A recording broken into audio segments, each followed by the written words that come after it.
15 Februari 2022. Mencari Tuhan.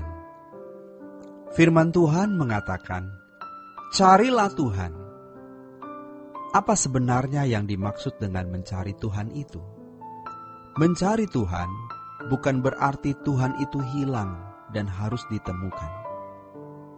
Mencari Tuhan artinya usaha untuk mengalami Tuhan di dalam perjumpaan dengan Allah yang hidup dan nyata, serta berjalan bersama dengan Dia setiap hari.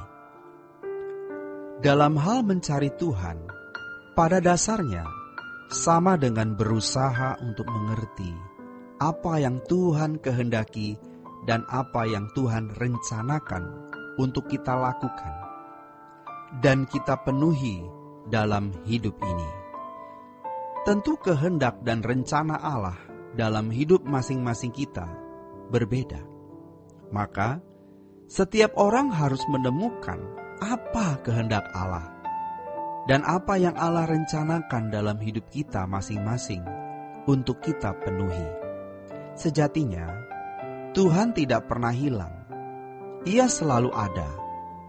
Tetapi seseorang atau manusialah yang kehilangan Dia karena memilih jalannya sendiri, tidak hidup menurut jalan Tuhan. Ia tidak memedulikan apa artinya mengalami perjumpaan dengan Tuhan dan berjalan bersama Dia. Dia tidak peduli kehendak Allah dan rencananya untuk dilakukan dan dipenuhi. Orang-orang seperti ini adalah orang-orang yang kehilangan Tuhan. Manusia yang terhilang adalah manusia yang tidak mengalami Tuhan, tidak mengalami perjumpaan dengan Allah, dan tidak berjalan dengan Tuhan setiap hari. Tentu, orang-orang seperti ini tidak mengerti kehendak Allah dalam hidupnya, dan rencana Allah dalam hidupnya untuk dipenuhi. Walaupun kita ada di lingkungan pelayanan, kalau kita tidak mengerti apa kehendak Allah untuk kita lakukan, tidak mengerti apa rencana Allah untuk kita penuhi, dan kalau kita tidak mengalami perjumpaan dengan Tuhan dan tidak berjalan bersama dengan Dia, sebenarnya itu menandakan kita sedang terhilang. Seperti anak sulung yang terhilang di dalam rumah. Ada anak yang hilang di luar rumah, si bungsu, yang jelas melakukan kejahatan dan berbagai pelanggaran moral, dan nyata-nyata melawan bapaknya.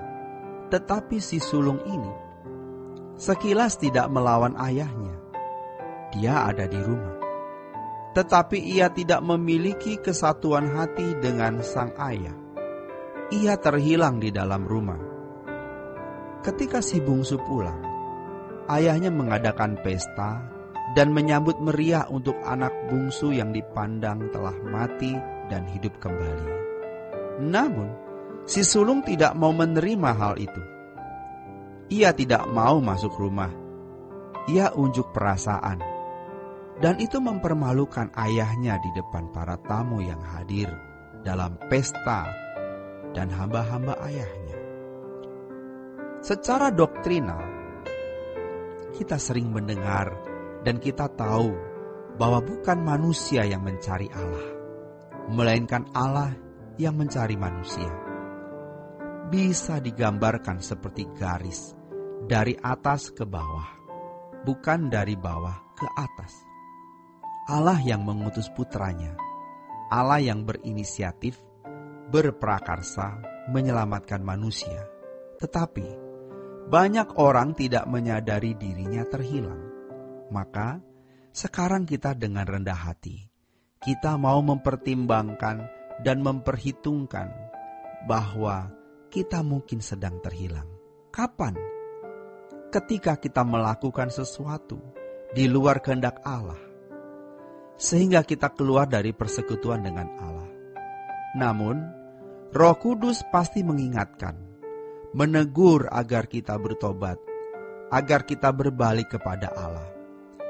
Tetapi kalau peringatan dan teguran Roh Kudus diabaikan, tidak dipedulikan, orang itu akan benar-benar terhilang sampai selama-lamanya.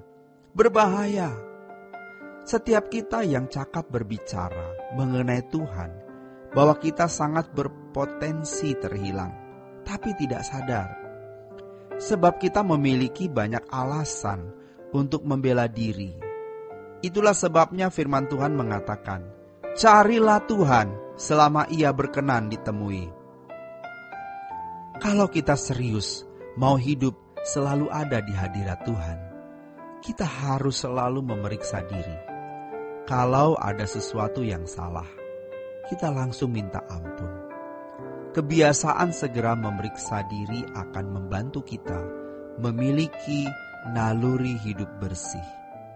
Kalau kita salah, kita mudah tertuduh. Damai sejahtera kita hilang. Dan itu menjadi pertanda dari Tuhan. Sekarang, marilah kita belajar rendah hati, belajar memeriksa diri, supaya kita tetap ada di hadirat Allah. Jangan keluar dari lingkaran hadirat Allah. Tetaplah berada di hadirat Allah. Kehadiran Allah di dalam hidup kita juga melalui berbagai keadaan yang tidak menyenangkan, menyakitkan, bahkan keadaan di mana kita merasa dirugikan, baik secara materi atau secara nama baik. Berkat-berkat jasmani, materi itu bersifat sementara. Kesembuhan yang kita peroleh, sembuh dari sakit, pada akhirnya akan menghadapi maut. Punya utang bisa terbayar, nanti ada masalah keuangan lagi, dan bisa lebih parah. Semua tersebut adalah berkat-berkat fana. Tetapi berkat kekal itu ketika kita tertindas, diperlakukan tidak adil, dihina, direndahkan, difitnah, dikhianati. Semua itu memang bisa saja setan ikut bekerja di situ. Tetapi kita harus melihat dari sudut pandang maksud Allah. Seperti Ayub diporak-porandakan, diobok-obok oleh setan. Akan tetapi semuanya berada dalam izin dan kendali Allah. Sehingga tidak heran apabila Ayub berkata, Allah tahu jalan hidupku. Kalau Ia menguji aku akan muncul seperti emas. Demikianlah renungan hari ini. Tuhan Yesus memberkati. Sola Gracia.